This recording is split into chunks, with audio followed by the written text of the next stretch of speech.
'Chandu Champion' 2 hours 22 minutes run టైమ్‌తో హిందీలో మాత్రమే థియేటర్స్‌లో రిలీజ్ అయ్యి హిట్ అయ్యి, ఇప్పుడు ప్రైమ్ వీడియోలో తెలుగులో కూడా స్ట్రీమ్ అవుతుంది, కానీ రెంట్‌కి.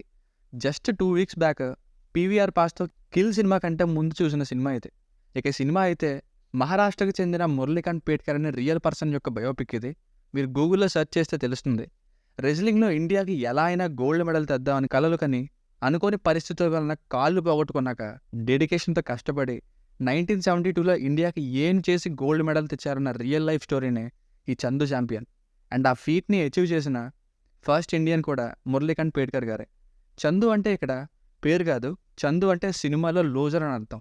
ఇక సినిమా చూసాక నాకైతే 12th ఫెయిల్, శ్రీకాంత్ సినిమాల్లోనే ఇది కూడా ఒక మంచి ఇన్స్పైరింగ్ ఫిల్మ్ గైస్. కాకపోతే కొంచెం మధ్య మధ్యలో స్లోనెస్ చాలా ఉంటుంది. నిజంగా అతని జర్నీ పరంగా చూస్తే మంచిగా ఇన్స్పైరింగ్ జర్నీ, కానీ సినిమా పరంగా చూస్తే కొన్ని చోట్ల స్లోగా వెళ్తుంది. సినిమాలో నా ఫేవరెట్ సీన్ ఒకటి కొత్తగా అనిపించింది అయితే, సొంత అమ్మ నాన్నలు అన్నయ్యనే ఏం చేయలేక తమ్ముడిని హాస్పిటల్లో వదిలేసి వెళ్ళిపోవడం. ఇక్కడ కొంచెం ఎమోషనల్ అయ్యా నేను.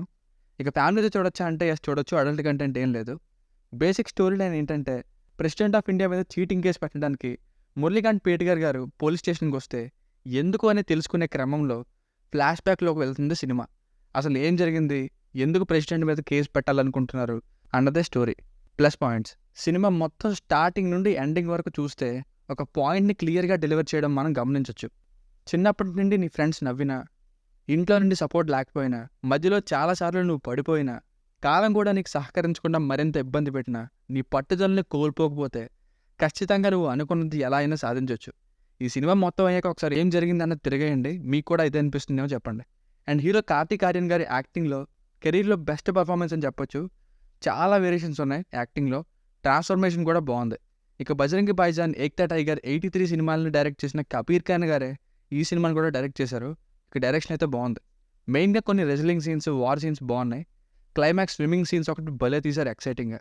సాంగ్స్ అండ్ బీజిఎం రెండు బాగున్నాయి. Cinematography needs a special mention. Picturization చాలా గ్రాండ్గా ఉంది. అలాగే హీరోయిన్ రోల్ కూడా చాలా తక్కువ, జస్ట్ ఫ్యూ మినిట్స్ ఉంటుంది అంతే. హీరోయిన్ నీడ్ లేకుండా మెయిల్ డామినేటింగ్ ఫిల్మ్ అని చెప్పొచ్చు. మైనస్ పాయింట్స్, ఇది ఒక రియల్ స్టోరీ కావడంతో ఉన్నది ఉన్నట్టే తీద్దాం అనుకున్నారు కాబట్టి ఎక్కడ కూడా ఇదే స్టోరీ, సో ఈ ఎజెండాతోనే వెళ్తుంది అన్నట్టుగా ఎక్కడ ఉండదు. అలా రియల్ లైఫ్లో జరిగిన సీన్స్ని ఒక ఫ్లోలో నెరేట్ చేస్తారు. సో ఈ సీన్ తర్వాత ఇదే వస్తుంది అన్నట్టుగా ఎక్కడ ఉండదు, మనం ఎక్స్పెక్ట్ చేయలేం.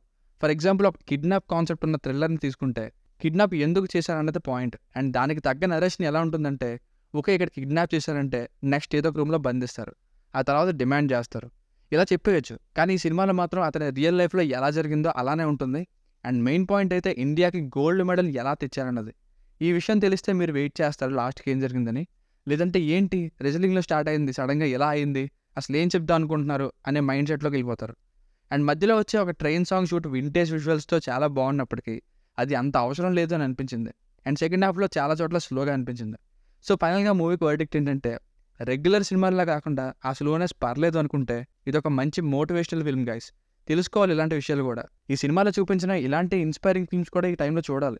ఇప్పుడు జనరేషన్కి ఇంకా చాలా అవసరం. స్టార్టింగ్లో కుస్తీ సీన్ ఉంటుంది, ఆ తర్వాత బాక్సింగ్ సీన్స్ ఒక 2 ఉంటాయి, ఆ తర్వాత వార్ సీన్, ఆ తర్వాత స్విమ్మింగ్ సీన్స్, ఇలా చాలా ఎంటర్టైన్ చేసే సీన్స్ ఉంటాయి.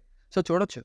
Worth watching film, but slow here and there. దీనికి రేటింగ్ వచ్చేసి ఇది నా ఒపీనియన్ 3.25/5. మీకు కనుక నా రివ్యూ నచ్చినట్లయితే మరిన్ని రివ్యూస్ కోసం మన ఛానల్ని సబ్స్క్రైబ్ చేసుకోండి. Thank you.